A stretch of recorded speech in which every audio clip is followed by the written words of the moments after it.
लगातार सफल बना रहे हैं। हम तो धन्यवाद विधायक जी को भी देंगे, विधायक जी का बहुत बड़ा योगदान रहा इस कार्यक्रम को सफल बनाने में। जो विधायक जी ने समय मांगा था उस समय का विधायक जी ने आज आधा समय भी नहीं लिया और विधायक जी ने अपना काम बहुत जल्दी चंद शब्दों में निपटाया। हम तो धन्यवाद विधायक जी को भी देंगे, आप सभी लोग को भी देंगे। साथियों, ये दिन बहुत महत्वपूर्ण है हमारे लिए भी, आपके लिए भी और हमारी आने वाली पीढ़ियों के लिए भी। अगर हम लोग अपना इतिहास देखेंगे, आज ही के दिन 26 जुलाई 1902 को देश में आरक्षण लागू करने का आदेश जारी हुआ था। हम सभी जानते हैं कि पहले हमारे पूर्वजों ने किन विषम परिस्थितियों में अपना जीवन जिया है। आज तक लोग उन चीजों को, उस विचारधारा को, उन मानसिकताओं को आज तक लोग नहीं भूले हैं।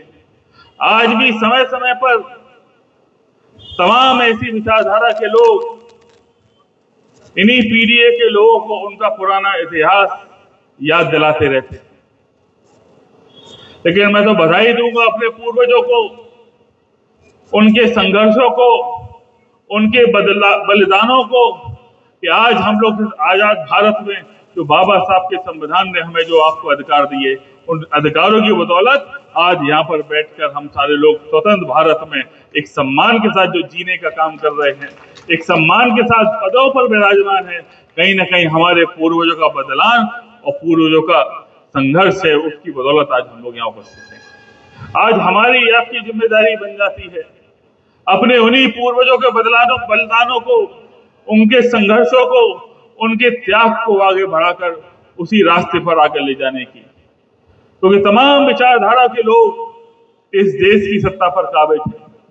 मुझे नहीं लगता तो पिछले 11 साल से केंद्र की सरकार और लगभग 9 साल हो गए उत्तर प्रदेश की सरकार में जिस तरह से शोषण इस देश के गरीबों का, दलितों का, पिछड़ों का, हर वो व्यक्ति समाज में कहीं आर्थिक रूप से शोषित है, सामाजिक रूप से शोषित है, उसका कहीं ना कहीं हनन करने का काम इस केंद्र की सरकार और उत्तर प्रदेश सरकार ने किया।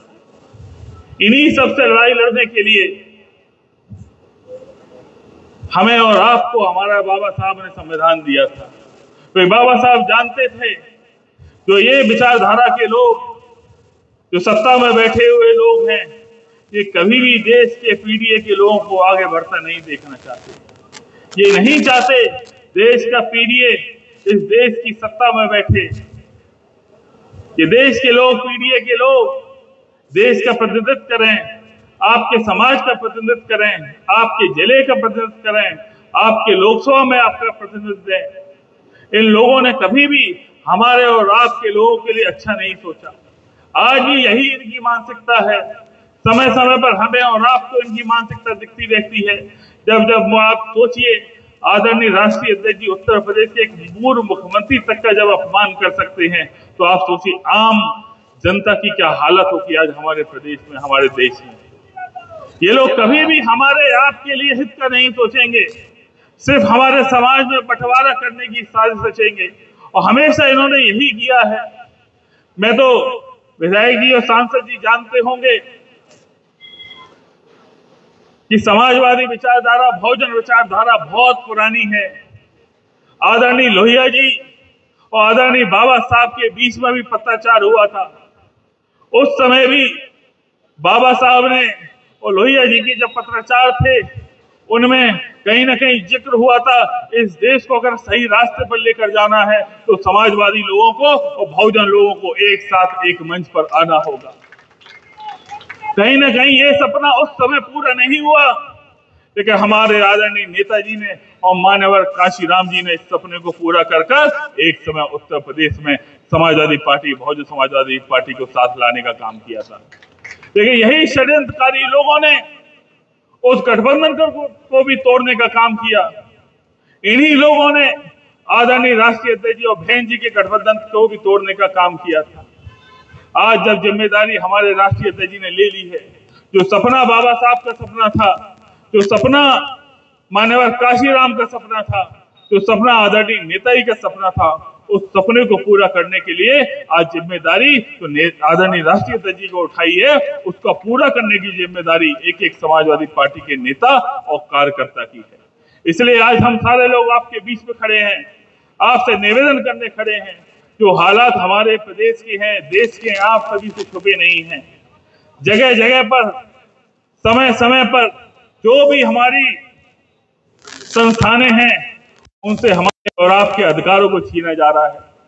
हम लोग लोकसभा में हम लोगों ने बहुत बड़े पैमाने पर लोगों को जागरूक किया था, लोगों को बताया था ये भारतीय, और धीरे धीरे वही चीजें आज हमारे आपके सामने आ रही हैं।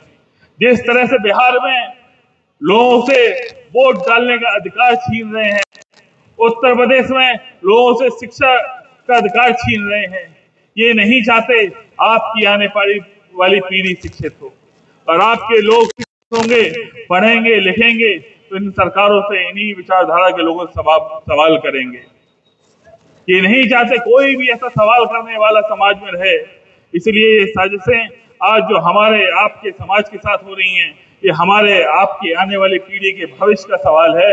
इसलिए आज जिम्मेदारी हम सभी साथियों की है कि समाज के एक एक वर्ग को जोड़कर देश के संविधान, आदरणीय बाबा साहब के सम्मान, आदरणीय नेताजी के सम्मान को बचाकर रक्षा करने के लिए आज हम लोग इस दिन में, आज इस 26 तारीख को हम लोग संकल्प लें। जो देश में आरक्षण लागू हुआ था, देश में संविधान लागू हुआ था, हम सब लोग मिलकर अपने देश के संविधान को रक्षा करने का काम करेंगे। हम अब देश के हर उस व्यक्ति, चाहे किसी वर्ग का हो, चाहे सामान्य वर्ग का हो, बहुत से ऐसे सामान्य वर्ग में भी लोग हैं जो पीड़ित हैं, दुखी हैं, उपेक्षित हैं, उनको भी अपनी धारा में जोड़कर उनको भी सामाजिक न्याय दिलाने का काम हम सभी समाजवादी करेंगे, ताकि कोई भी ऐसा वर्ग गरीब ना बचे। समाज की प्रथम व्यक्ति से लेके समाज की अंतिम व्यक्ति तक हम लोग विकास की धारा, उनके अधिकारों की धारा को, उनका हक दिलाने का काम हम सभी समाजवादी साथी करें। ऐसा संकल्प आज हम सभी साथी मिलकर इस दिन को एक संकल्प के रूप में, इस संविधान स्तंभ को रूप में हम लोग मनाएं, और आज यहाँ से संकल्प लेके जाएं कि जब तक इस प्रदेश से हम लोग भारतीय जनता पार्टी की सरकार को उखाड़ नहीं फेंकेंगे, हम लोग चैन से नहीं बैठेंगे। और मुझे पूरा भरोसा है, जिस तरह से आज पूरे प्रदेश के लोग आज हमारे राष्ट्रीय अध्यक्ष जी कार्यकाल को याद कर रहे हैं, और वो समय ज्यादा दूर नहीं है।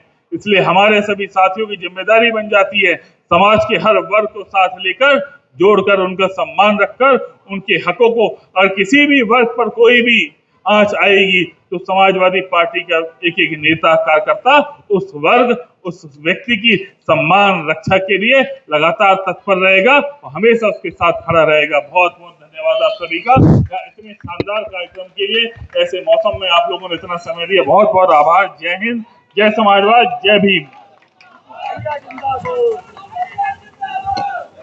बहुत बहुत धन्यवाद माननीय अध्यक्ष जी।